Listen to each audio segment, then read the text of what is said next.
So we've really seen, especially in marketing, when organizations invest in really good marketing, the dollars follow. The investment from supporters follows because people go, that's good work that we want to get behind. I can see that they take it seriously. They're professional about it. They believe in quality, and that's something I want to support. Welcome to Unseen Atlanta, an Atlanta Mission podcast. We believe storytelling has the power to shift perspectives and spark change. Each episode, we will bring you a powerful story from a member of the Atlanta Mission community. I'm your host, Rachel, and I'm joined by my co-host, Jonathan. This season, we're focused on what it really means to invest in Atlanta. Our guest today is Brooke Hempel, a researcher at Pinkston and vice chair of our board. Rachel, our conversation today with Brooke was so fascinating. You think, when you're talking about research, it's going to be, boring, but it's actually really interesting. I know you could have talked to her forever. I saw that. I was like, oh no, he has 18 more questions. We're going to have to wrap this up. I really loved how she talked about research and how nonprofits can use it. And specifically we're not just talking to the audience, how do we engage them better? So I really hope you guys enjoy our conversation with Brooke Hempel. Hi, we are so happy to be joined today by Brooke Hempel. She is a value member of our community. She is actually our new vice chair of the board. She's been very involved at Atlanta Mission for a long time. That's her day job. And then her other day job. Yes. Tell us what you do now and kind of your background. I feel like I wear a lot of hats for sure. And they overlap, which is great. Technically, I'm a market researcher. I do research on topics related to, very often, culture and trends in society. That also includes a lot of faith elements where we're working with nonprofits who are wanting to know about the population they're serving or those who are their supporters, that sort of thing. But then also using that to help develop and inform campaigns to reach those audiences. And so I work with a company called Pinkston, and we do a lot of marketing communications and marketing campaigns, brand development, that sort of thing. And all of that needs to be informed by research so we understand our audiences and we know what's important to them and what's motivating to them. And so that's the work that I get to do. And then we take you a lot of your time and use you for all this stuff. So tell us a little bit, because tell us how you started working with Atlanta Mission. So years ago, when Heather Clarkson joined the team, she was bringing all of her wonderful marketing skills to Atlanta Mission and said, well, we need some research. And a mutual friend of ours who was on the board said, I would love for you to connect up, and maybe this is something you can help with. At the time, I was at Barna Group, where I was for 7 or so years doing research on specifically kind of faith nonprofits and the church. And so I said, yep, that's our sweet spot. Would love to help. And was able to do a lot of research that informed kind of like a 7-year plan for the mission in terms of... I mean, it's still informing. Right. Yeah. Who are your audiences? What's important to them? What's their connection to the work that you do? And how do you reach them in different places? So it started with that. And then I think kind of by default, I ended up working on the development committee, and over time just kind of get more involved. And every time I have the opportunity to dig in further, I love the work even more. So tell us a little bit about you. Where are you from? How did you end up in Atlanta? Are you from here? Yeah, which I feel like is a surprise. Most people are not from here. No. That is surprising. I grew up in kind of the Marietta area. Okay. East Cobb. And I remember thinking, I don't know anyone with a Southern accent. No one in my neighborhood was from the South. It was very funny. So I was a, standout Southerner. And eventually, over the course of things, found my way going towards different areas for college and work after college. And lived all over, including overseas. Okay. And we were, about 20 years ago, we were overseas in England, and my husband was working for a company that was based there, but they had a big U.S. office. This is IHG that owns Holiday Inn and all those brands. And so they transferred us to Atlanta, and I just totally laughed because the same week that he got that notice, I also found out I was pregnant and my parents were still here, and I was like, God just has a plan. Yeah. So we came back here about 20 years ago, and I've been here ever since. And so I have a weird, I call it the pre and post Olympics view of Atlanta. I grew up changed pre-Olympics. A lot, right? Exactly, a ton. So I grew up in that pre-Olympics era, and then coming back, years later, this is a different city, and it's a really vibrant, energetic, very multicultural place to be, and I love it. Yeah. So having lived all over, you are happy you landed here. Yeah. We live in Midtown, like we live in the city, Okay. and so I love that. I love Yeah. being able to walk around and go to restaurants and meet lots of people that are from all walks of life. So yeah. Well, and it's I fun. know that a big part of your life and your family's life is getting involved with different things that you're passionate about. Yes. And you have a lot. Brooke and I have a lot of Brooke passions. and I were together in April of this year, and you're passionate about a lot of different Yes, things. it's true. And you were talking about, you're like, the thing with me is like I get really into something, and then I get really into something else, and I just want to collect them all. Yes. it's So true. how do you? I know you're involved in a lot of different things in the city. Like, what is the thing that really tugs at your heart? Well, that is probably it. I think the things that happen in the city, the things that bring people into proximity and then community together are really important. And so everything that I get passionate about usually comes out of that. So I get passionate about urban planning because I see the impact of it around me. Obviously, homelessness, I see the impact of it all around me, and I see have relationships with people who I see in my neighborhood. One of the things that I care a lot about is church planting, and there's a lot of new churches that pop up in Atlanta area, and learning about which areas don't have a good church community that needs one. And then overlapping with that, I do a lot of work with racial reconciliation and issues around that, and especially through the church, because those are things that, again, affect my day-to-day in the city. And so those are some of the things that I get most involved with. And you have a podcast, right? Yes, I did. It's on pause, so I kind of Okay. do. But yes, I did a podcast called Race and Redemption, really born out of 2020 when lots of things were erupting. I'd actually done a lot of research for many years on diversity in the church, and had worked with a lot of scholars and a lot of people who are activists on the ground, just trying to do that hard work of bring more multi-ethnic environments into churches in a healthy way. And so what happened in 2020 is I started getting a lot of phone calls, and so did a friend of mine named Susan Robinson, who's also very involved in those spaces. And we were like, I'm tired of answering the same questions. What if we just do a podcast? But it was great because it allowed us to unpack from the beginning. And if this was a new conversation for someone and they hadn't really thought about it, what did they need to know? So let's do a little bit of history, a little bit of education on the background globally, nationally, and then in our area, right? And then start to pick up specific issues of what does that look like in education? What does that look like in urban planning? And so trying to help people connect the dots with this big amorphous issue that was on the news every day, and what's happening in our neighborhoods. Yeah. So I love that. It was really fun. I got to talk to amazing people doing amazing work in the city and around the country, and hope that we can pick it back up at some point. Yeah. Well, and this is such Atlanta, I feel like at that time, Atlanta was there was a spotlight on Atlanta because it was, obviously, we're an incredibly diverse city. Yeah.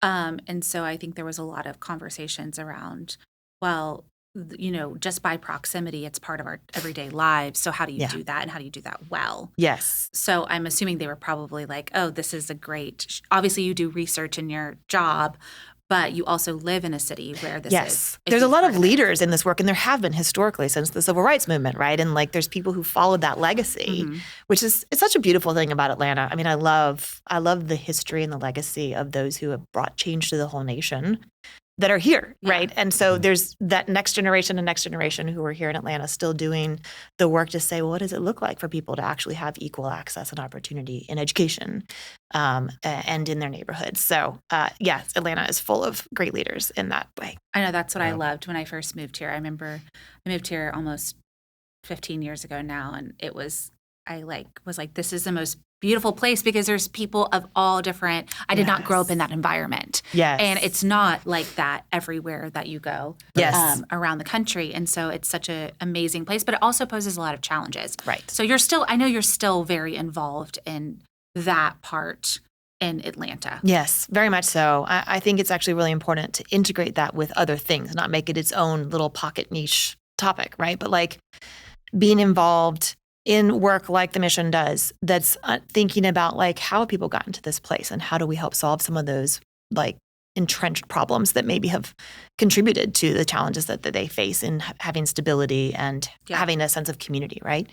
And then thinking about what are the impact in churches and communities, like what's happening in South Downtown right now. There's a lot of history there. How do we preserve that? How do we empower entrepreneurs who are in that space? That's another thing that I love working with entrepreneurs. Yeah, she's in it. So, what does it look like to empower entrepreneurs who maybe don't have access to the same resources as those who've come from wealthier communities? How do we help see their gifts and their opportunity and then really empower them in that? So I think really these racial justice conversations overlap with so many other areas, and that's actually the better place to play, which is where that is being applied. Mm-hmm. There's a lot of intersection in this conversation and in the work that we do, right? We cross over so many different avenues. So you've done, obviously your career has been in research and a lot of research around faith-informed ideas and behaviors and all those things. That's not typically something nonprofits are thinking about or looking at. So I'd love to know, there's a lot of questions that are involved in this, but why is it important?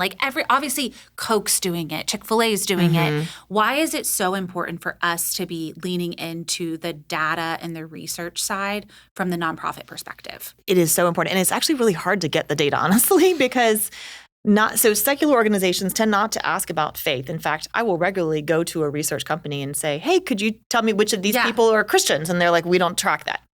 Why not? It's probably the most important thing that guides all their decisions in life. I don't know. They don't track it. Okay. So the data isn't readily available. But on the nonprofit side, oftentimes people will lead with who they're connected to or what they've observed.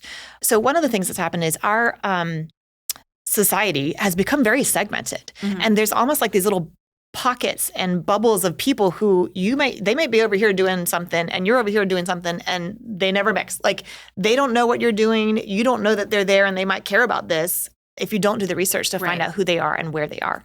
And so it actually really is important to understand because generations change and contexts change. You need to know who your audience is and what they think and what they care about so that you can figure out, well, why is the work that we do important to them? Why is the impact that we have something that they might want to get behind or just know about to tell others about? So I think it's easy to make decisions in a nonprofit context based on intuition. And very often because of the little bubbles that we live in, we're missing so much context and we can be going, it's like the Titanic. We're going all in this direction and then the world is shifting over here and we're missing it. Like there's a whole iceberg that we're missing. So we need to do the research to understand that. I also think it's just an important human element of just like you want to know about the people who benefit from whatever work it is you're doing, you also want to know about the people who want to get behind that. Like there should be a human curiosity. We should care about knowing about others and what makes them tick and why they might be interested in this or not. And so for me, that's always been a big motivator. It's just like curiosity. I want to know more about people and how their faith is forming and how that informs their decisions that they make. And so if you're a nonprofit, you need to know that because you could be saying the absolutely wrong thing in a way that doesn't resonate or is even off-putting to a group that might actually care about what you're doing. But you're just saying it in a way that's not clicking with them. And you won't know that until you do the research. Yeah, no, I mean, we literally were having a conversation before this and we're sitting around the table and are like, is this the right kind of email to be sending? Right. And it's like you have to sometimes, it sometimes feels like in the nonprofit space, you have to go off of gut. And it's like, well, it's just a bunch of people in a room that are talking about it. So that's why it's so important. What are some ways that people can access information without doing huge research studies? Because I know that feels inaccessible. Right. Sometimes. Yes, it's true. Well, first of all, free resource that I always promote is Pew. Yeah. Pew's data is free and available, and you can literally download sets of it and reanalyze it, which is amazing. That's such an incredible. And you're using that a lot. I use that a lot. Yes, absolutely. Because they ask faith and in detail in everything that they ask about. So if you want to know media consumption habits cut by denomination, you can go get that. They have it, which is just incredible, and it's free. So that's a great resource. I always point people to qualitative. Just do a couple of focus groups or interviews pick people of different age groups, pick Mm-hmm. people of different geographic locations, whatever might define your audience. Start talking to some people. If you do, this might sound like a lot, but talk to 20 to 25 people, Yeah. you will learn so much that will inform your messaging. In fact, it's actually more and more where we are leaning to do more research because there's so much nuance in the way that we hear people talk about things or what they care about that you can't get out of a survey that Right. is really, really valuable. So for that email that you're talking about, like Right. I'm going to get that from a focus group or a conversation with someone.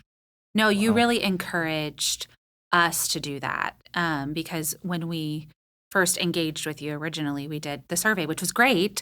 But now, since then, we've been doing a lot of focus groups, and you get so much more rich information because they're not just sitting behind a computer; they're actually touching it, feeling it, interacting with it, and that's what's.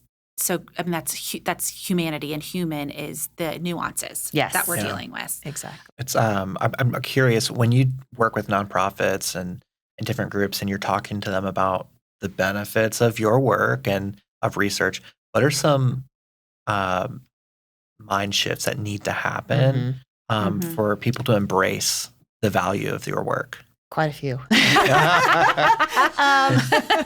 So first is, should we invest in this? Or usually it's, should we spend the money on Should this? we spend the money? Yeah. Invest is just, should we spend the money? It's investment. If you're going to spend money on anything, like the most expensive things you can do is put stuff in the mail, print it and put it in the mail. If you're going to spend money on that, you need to know if you're saying the right thing and if it's going to the right people, because very often you're way off the mark and you're just throwing away dollars. So if you actually want to be a good steward of your resources that you've been given as an organization, research is a critical first step. So I would definitely say that. That's a mindset shift. Because many people think, oh, I don't want to waste the resources we've been given. So the then broader mindset shift is get out of the scarcity mindset. So there's an assumption that like there's this finite pool of dollars that we're working with. And so we have to work within that. And it's really hard because you do want to be good stewards.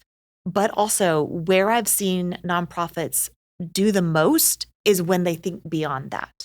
When they think, well, what if we ask bigger? Or what if we assume that we have a much bigger audience that we just haven't connected with yet? And when they go bigger, people see that and they respond. In other words, small example, if you have a little coffee gathering at your house and you tell people about a program that you're involved with, that's great. And you'll talk to maybe 30 people and they'll be like, oh, that's sweet. Maybe I'll give a couple $100. Yeah.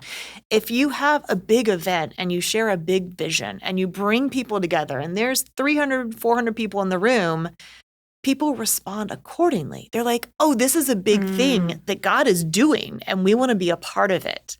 So it's like this, how do you set a correct missional vision? And again, research informs that, but like, how do we think beyond scarcity? How do we think bigger into what God is actually doing and could actually be doing through us and not just focus on, well, we have these dollars, like how are we going to allocate them? So we've really seen, especially in marketing, when organizations invest in really good marketing, the dollars follow. The investment from supporters follows because people go, that's good work that we want to get behind. I can see that they take it seriously. They're professional about it. They believe in quality, and that's something I want to support. And so we're consumers at the end of the day. Like Christians are also consumers, right? And so they're looking at the work that we do with that same consumer mindset that they have when they walk into a Target or a Chick-fil-A. Like they want to see something that says quality and care and thoughtfulness. Yeah. And when you do that, they respond accordingly. So it's just a huge mind shift for organizations to say, like, it's worth investing in making ourselves look good. It's more than that. It's saying that we're going to push through our sense of concern and care and excellence into everything that we do, including the letter that you're getting in the mail that's asking you to get behind this work. Yeah, because it was, 50 years ago, there was this, you can't spend a lot of money on marketing because... Yes. And it's really shifted with the generational shifts. Yes. So, I'm solidly a millennial. I would love to be a Gen Z, but I'm solidly a millennial. And our generation cares a lot about the way that things look and the way that things are presented. We're looking less at we don't want it to look cheap. Right. Because nothing in our life we want to look cheap. Yeah, exactly. So even if we're buying something cheap, we still want it to look expensive. And so have you seen that shift? Yeah. With organizations? Because before it was like, let's get the cheapest paper. It's going to all sound the same. It's going to be black and white, and our offer is going to be $1. Yeah.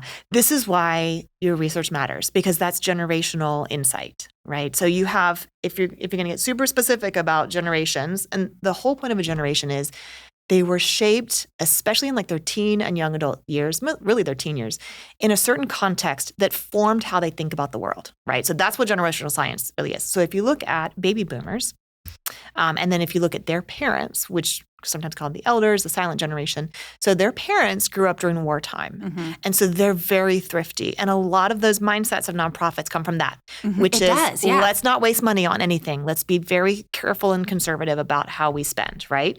And then the boomers come behind that. And the boomers weren't quite that same mentality. They had much more of a, the world is our oyster kind of mentality. But also they learned from their parents that this is how we do charity. This is how we do giving, right? And so, and they also grew up in oftentimes churches where they would see how churches would behave in those ways. Then come along Gen Xers, and they start mixing a bit more of that consumerism mindset into their thinking. They've grown up in a different era. It's not a sense of scarcity in the same way. They have a sense of like, let's break the rules. So that shift changed their mindset of like, what do I expect from a charity?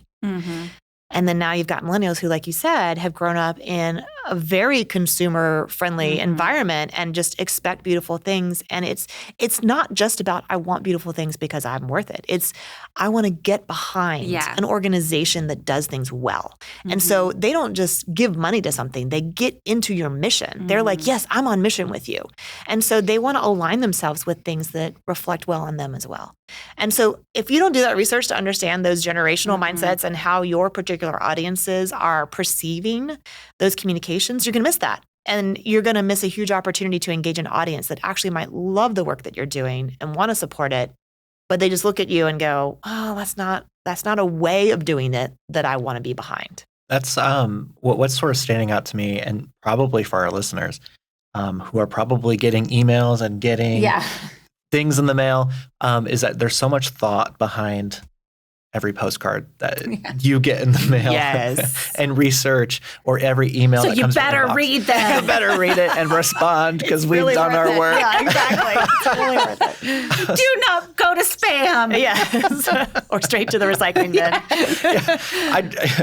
Confession, I usually just toss that. Oh, I know. All the other organizations, right? All the other.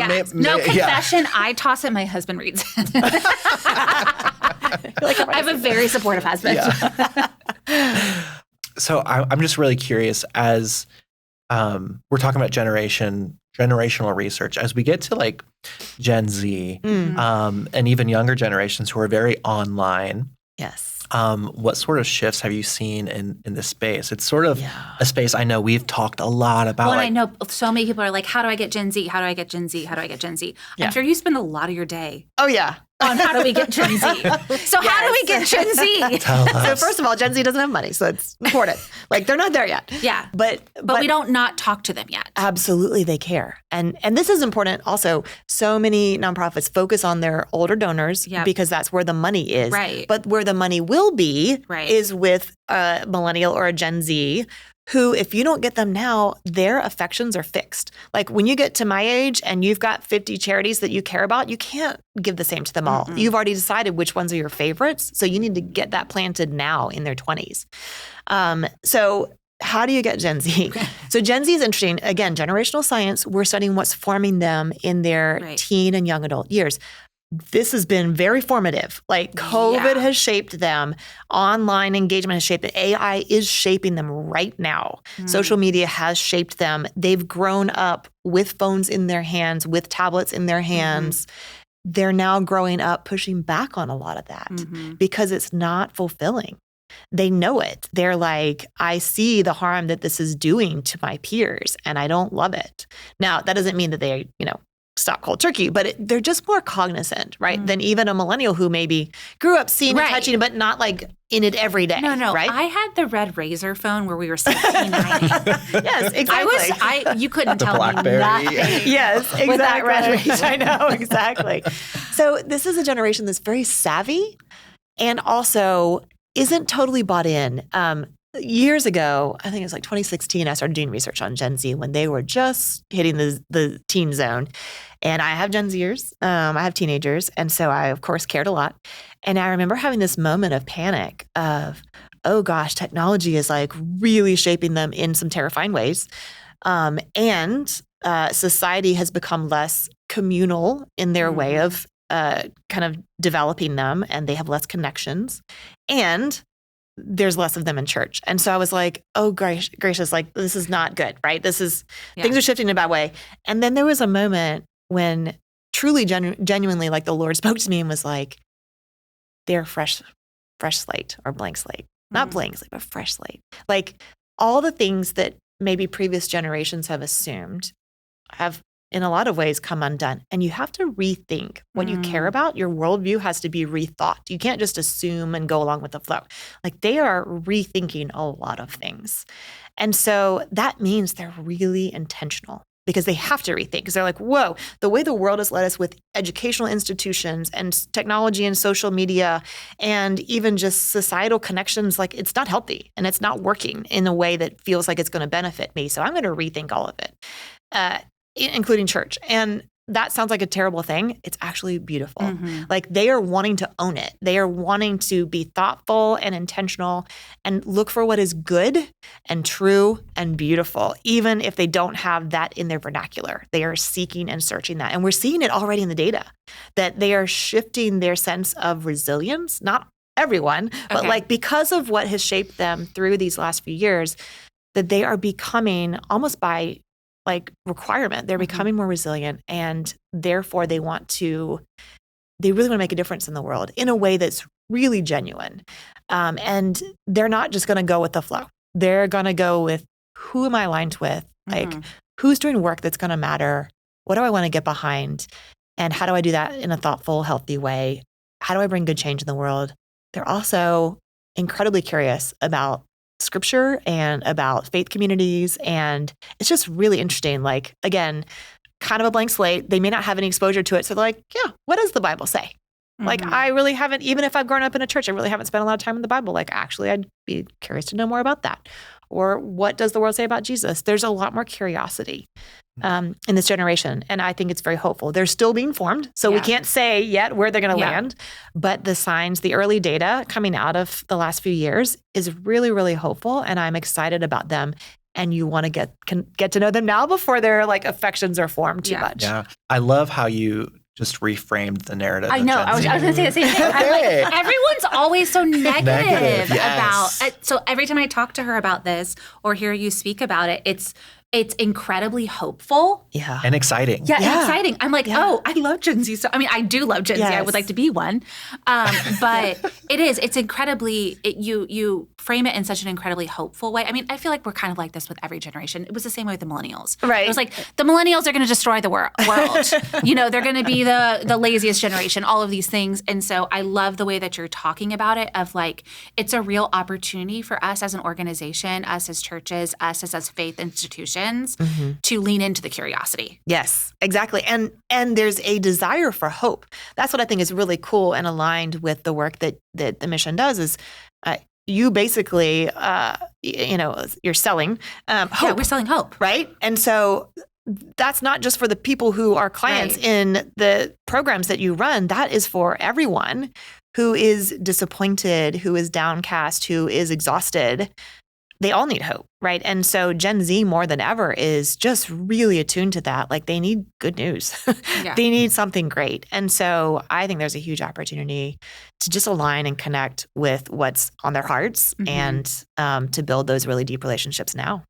I think this research came out, I think it was a Pew research came out in this year. But can you talk a little bit about kind of the rebound of faith? A little bit of Pew. It's actually, a lot of it is, this is what's cool. It's coming from everywhere. From everywhere. Okay. So Barna has found it in people's interest in Jesus or commitment to Jesus. The American Bible Society has seen it in terms of interest in the Bible. Even in the UK, they've seen that too. And then Pew has seen engagement in church. Interestingly, in like specific denominations like Catholic, Orthodox, and then Pentecostal, those are all denominations where people can participate. So think about it. Be a part of instead of just watch. Yes, exactly. Like I can respond. There's clarity on what I'm supposed to do, and I want to do something. And I'm saying this specifically. This is with the younger generation. So all of these studies are showing this with Gen Z. That's not always true of other generations, but that's very interesting to me. So we've got I didn't believe it until we've had 2 or 3 years of data. Right, that's what you're saying. You're like, I didn't believe it, but now we have now we have 3 years of data, and this is an actual trend of an uptick in interest and engagement in all things faith and curiosity and scripture and related to that. And so that's really a big shift because I think going back to our conversation earlier about that scarcity mindset, I think we've been in this perspective of people are leaving the church. How do we protect it? Right, how do we yeah, exactly. Bring people in or keep people in. Actually, what if you rethink it? They're already out there. Right. What does it look like to rebuild something that's authentic and relevant to the way the world is today and have a generation that's on fire for that and is leading it? I mean, some of the stories that it's not just stories, but data also, that we're literally hearing from college campuses is college, young adults are leading these huge growing ministries. And it's great. These are leaders. Give them something to participate in. Don't just ask them to, can you give us your $10? Give them something to lead. They want to be, they want to be involved. Yes. Yep. Exactly. So that's a real call to us is how do we have to, I think sometimes with nonprofits, it's just give us our money. We'll do the work for you. Yeah, exactly. Yeah. We know what to do. We know what to do. Yeah. We've been around since 1938. We know what to do. Yes. But I think that's where the magic happens is how do we create doers? Yes. And kind of flip the script on the organization of this is not our organization. This is your organization. Yes. Right. Yes. And really,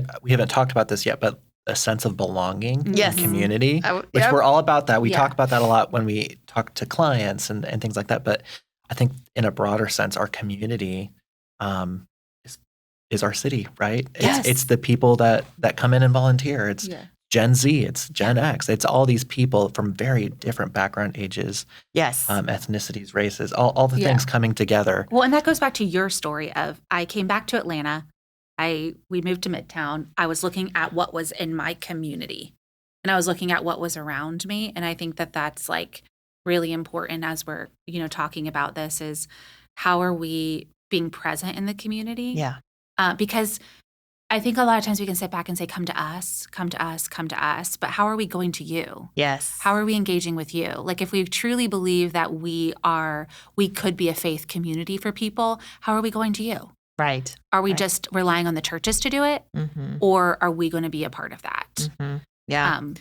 It's an important mindset shift too for any nonprofit that's specifically grounded in faith, which is, are you just serving people? Is this just a rotating door where people come in, you serve them and you send them back out? Or actually we are part of Atlanta and you care about who comes in your door. You care about what they're going out into. Right. And you have a whole army of people in Atlanta who are oh yeah, this is our community. We're here. We're involved. We're a part of this. This is us. And so there's very few nonprofits who have the opportunity to be that in such a broad way in every walk of life as Atlanta Mission. But absolutely the work touches everyone and everyone cares. It's actually the issue that people care the most about of any issue. It's hunger and homelessness, right? And so everyone in Atlanta wants to be a part of something that's going to make that better. Yeah. So how do you be there when someone, lives in maybe a different neighborhood of town, but they're having their own experiences with homelessness and care about it. And they want to be a part of a movement or a community that cares about that. So, yeah. What would you say to someone if they're saying, obviously you're involved in a lot of things. What would you say to someone of how to get involved? I give this advice a lot when I'm talking to someone who's maybe younger in their career and how do I, one day I'd like to be on the board of an organization. Right. I'm we don't start there. No, we don't start. That's not what we're aiming for. What you start with is show up and offer your help. And it's very simple. Everything that I'm involved with has always been, I showed up to something, someone said, hey, we have this need. I said, how can I help? And then it just leads to whatever. It leads to my heart being formed in doing that. It leads to them being resourced by me showing up. And it leads to opportunities for us together to do something bigger and better. And so in everything, whatever it is, I just recommend people show up and show up consistently, not like, oh, I'll do it once and then I take the box for the year. Like, actually make a little bit of a commitment. That matters. And then just be open-handed. Like the Lord is going to put that in front of you and he's going to open doors to where he wants you to be. And I'm so grateful. Like we've had the opportunity to be in part of incredible ministries in our lives in lots of ways in Atlanta and around the world. And like all of that has just been because we started with one, I'm here, I'm offering, what's going to happen. So it started here with like an email connection of we need your help with research. Can I help you with some research? Cool. But I will say that because we've obviously known each other a long time, and what you've always done consistently for the mission is if we've ever needed something, you've always been very consistent of helping and responding. And so I think what you're saying, like you have to be consistent. You have to say, I'm not just going to do this. I'm going to continue to do this. Even if it's not every week, I will be a resource when you need me to be a resource. Yes, exactly. Which I give myself a lot of slack on that because I am frequently like, oh man, I still haven't responded to that email. No, I know, but I think that's such a good. But just to be willing. To be like, well, and I think something else that's really encouraging and can be encouraging for people who are listening is that you've combined your work with things you're passionate about. So you don't have to reinvent the wheel and be like, I actually hate to cook. I'm an accountant during the day. I hate to cook, but the only thing I can do is go serve in the kitchen. Yes. Like what you did is like, how do I combine those things that are that I already do and because we're all busy. Right. And so I love how you've done that in so many parts of your life is you've kind of combined the two things. Yeah. And not separated them and been like, okay, well, this is my professional life. This is my nonprofit working life. So it does. Like I really meant that at the beginning, like you feel like a part of our ministry. Obviously, you're the vice chair of the board now, but that wasn't how it always was. Right. And so it's how you've really incorporated it into your life. I think that's amazing advice. And we are so grateful that Brooke was here with us today. She's amazing and is obviously doing so much good work. And we hope you enjoyed this episode as much as we did. Thank you so much. This Giving Tuesday, you have the chance to double your impact. Thanks to a generous $75,000 match, every dollar you give goes twice as far. So as we enter the holiday season, a time of gratitude and giving, your support helps bring hope and resources to those who need it the most. Please don't miss this opportunity for incredible generosity. Give today and help us reach our goal together. Unseen Atlanta is proud to be sponsored this season by the Scott Pryor Law Group. At Scott Pryor Law, they treat every client like family. If you've been injured, their mission is simple. You focus on healing, and they'll handle the rest. Scott Pryor, a U.S. Marine and trial attorney, and his team believe in compassion, justice, and serving their community. So if you or a loved one has been injured, reach out to the Scott Pryor Law Group today. They'll walk with you every step of the way. You can learn more at scottpryorlaw.com. Thanks for listening to Unseen Atlanta. If today's story moved you, we invite you to take the next step. Whether that's volunteering your time, donating to Atlanta Mission, or simply continuing to listen and learn. Every step matters. Follow along, share this episode, and join us as we invest in Atlanta together.